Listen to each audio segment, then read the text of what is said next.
सालों बाद जब विराज कोलकाता लौटता है तो शहर की हर गली उसे अवनी की याद दिलाती है।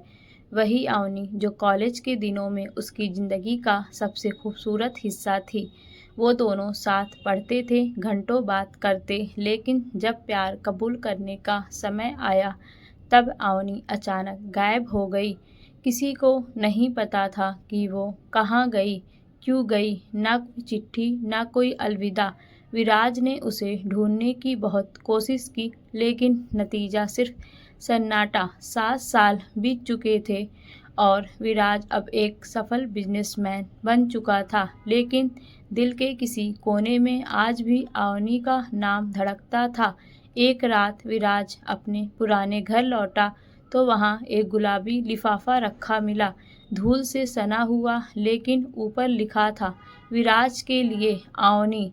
वो लिफाफा देखते ही उसकी धड़कनें तेज हो गई। 7 साल बाद अवनी का कोई निशान। उसने कांपते हाथों से खत खोला। अगर तुम ये खत पढ़ रहे हो तो इसका मतलब है कि मैं अब इस दुनिया में नहीं हूँ। विराज के हाथ कांप गए। आगे लिखा था, वो दिन याद है जब हमने लाइब्रेरी में पहली बार साथ में किताब पढ़ी थी, जब तुमने मेरा हाथ पकड़कर कहा था कि दुनिया में सबसे ज़्यादा प्यार मुझे करते हो, मैं भी तुमसे उतना ही प्यार करती थी विराज। लेकिन मेरी तकदीर को हमारा साथ मंजूर नहीं था। खत के साथ एक पुरानी डायरी थी जिसमें पूरी सच्चाई छुपी थी।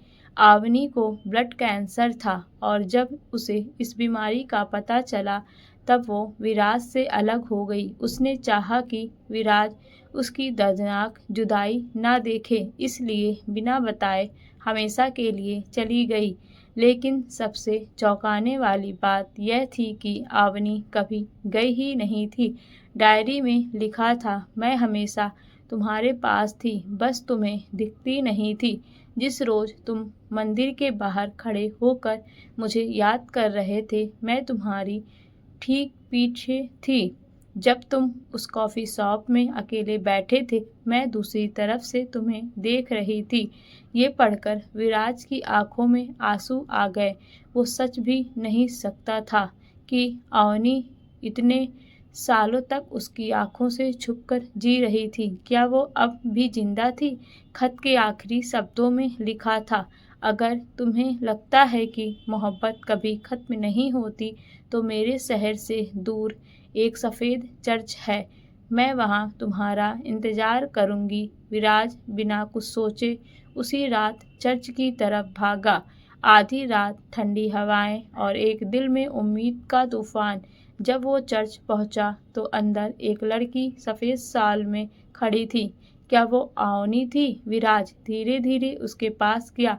दिल जोर से धड़क रहा था। जब उसने लड़की का चेहरा देखा तो उसकी आंखें हैरान रह गई।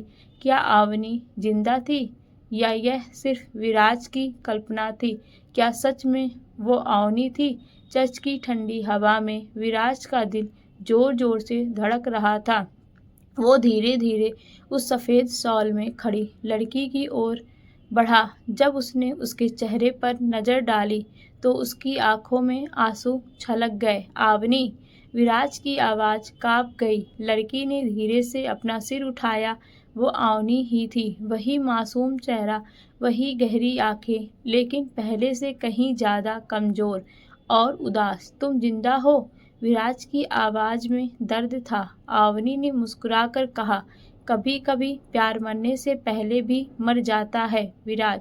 7 साल बाद पहली मुलाकात। विराज ने आवनी को कसकर गले लगाना चाहा, लेकिन उसने हल्के से पीछे हटते हुए कहा, नहीं विराज, मैं तुम्हारी ज़िंदगी में अब और मुश्किलें नहीं लाना चाहती।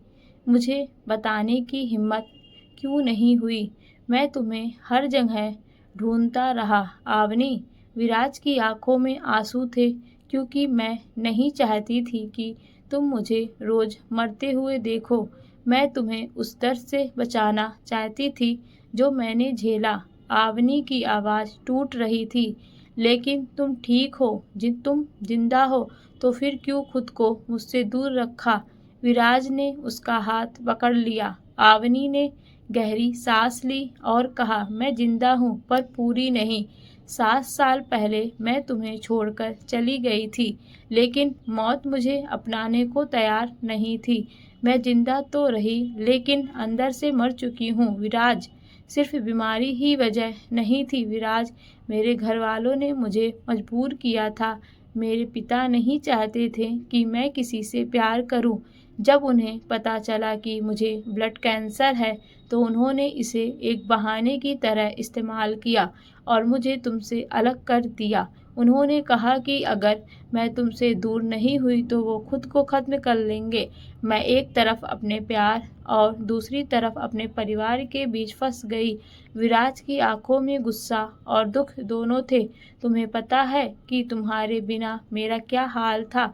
आवनी ने रोते हुए कहा, पता है विराज, इसलिए तुम्हें दूर से देखती रही, लेकिन अब और नहीं, सब कुछ बदल चुका था। अब हम साथ हैं आवनी, अब कोई हमें अलग नहीं कर सकता, विराज ने मजबूती से कहा। लेकिन तभी आवनी ने अपनी कलाई से कंगन निकाला और विराज के हाथ में रख दिया। अब बहुत देर हो चुकी है विराज, मेरा इलाज अब संभव नहीं है।